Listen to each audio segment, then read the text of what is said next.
sahabat dan amalan sehari-hari.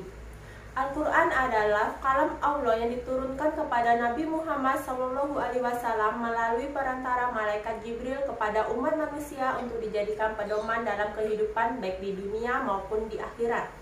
Fungsi Al-Quran, segala sesuatu yang diciptakan Allah pasti ada manfaatnya. Al-Quran mengandung banyak pokok ajaran sehingga seluruh hidup dan kehidupan ini menjadi teratur. Di dalam Al-Quran terdapat ayat-ayat yang menjelaskan tentang fungsi Al-Quran, yaitu yang pertama yang sebagai petunjuk bagi manusia. Al-Quran sebagai kitab suci yang diwahyukan Allah Subhanahu wa Ta'ala kepada Nabi Muhammad SAW sebagai rahmat dan petunjuk bagi manusia yang beriman dan bertakwa dalam hidup dan kehidupannya.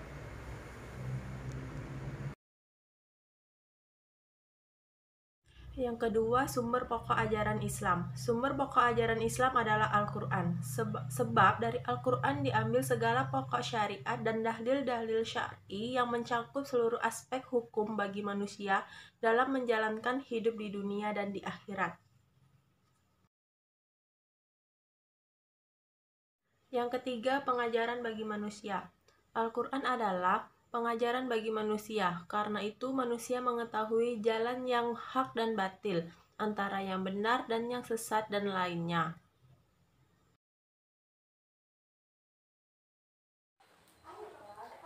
Al-Quran sebagai sahabat. Al-Quran sebagai sahabat sejati, artinya kita harus memposisikan dan memperlakukannya seperti kita memperlakukan sahabat dalam hidup ini. Banyak cara untuk bisa mengistimewakan Al-Quran agar menjadi sahabat sejati dalam hidup.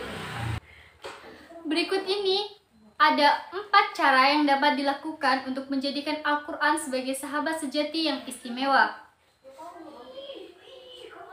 Yang pertama yaitu melafazkannya dan membacanya. Aktivitas membaca Al-Quran merupakan cara yang paling awal untuk bisa menjadikan Al-Quran sebagai sahabat sejati dalam kehidupan. Aktivitas membaca Al-Quran dapat dimaknai dengan melakukan rutinitas yang disusun secara sistematik dalam mengalokasikan waktu untuk bisa membaca Al-Quran.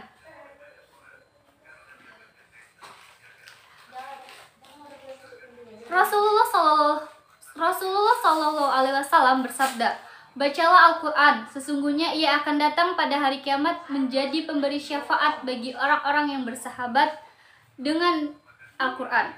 Hadis riwayat Muslim. Yang kedua yaitu melafalkannya. Kegiatan untuk bisa menghafal Al-Quran adalah langkah kedua yang dapat menjadikan Al-Quran sebagai sahabat sejati yang terpatri dalam hati dan tertera dalam jiwa. Sebagai sebuah kitab suci yang dijadikan pedoman hidup, ternyata Al-Quran merupakan satu-satunya kitab suci yang mudah dihafal di antara kitab samawi lainnya. Hal ini sebagaimana firman Allah pada Al-Quran surah Al-Qamar 54 ayat 17 dan yang artinya dan sesungguhnya telah kami mudahkan Al-Quran untuk pelajaran, maka adakah orang yang mengambil pelajaran itu? Al-Quran surat Al-Qamar nomor 54 ayat 17. Poin yang ketiga yaitu menaburinya. Langkah ketiga untuk bisa menjadikan Al-Quran sebagai sahabat sejati dalam kehidupan adalah dengan berusaha untuk memahami dan menaburinya. Imam Jalaluddin As-Suyuti dalam kitabnya Al-Itqan fi Ulmi Al-Quran menuliskan bahwa disunahkan membaca Al-Quran dengan tadabur atau berusaha merenungkan kandungan maknanya, dan pahamum atau berusaha memahami kandungan maknanya. Poin yang keempat, mengamalkannya.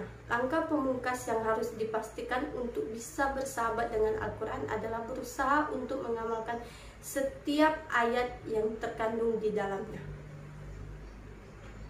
Selanjutnya yaitu Al-Quran sebagai amalan sehari-hari. Menjadikan Al-Quran sebagai bacaan sehari-hari, kita akan merasakan hikmah yang terkandung di dalamnya. Kita bisa memetik buah dari amalan membaca Al-Quran di dunia sekaligus di akhirat kelak. Anjuran untuk membaca Al-Quran salah satunya terdapat pada hadis berikut.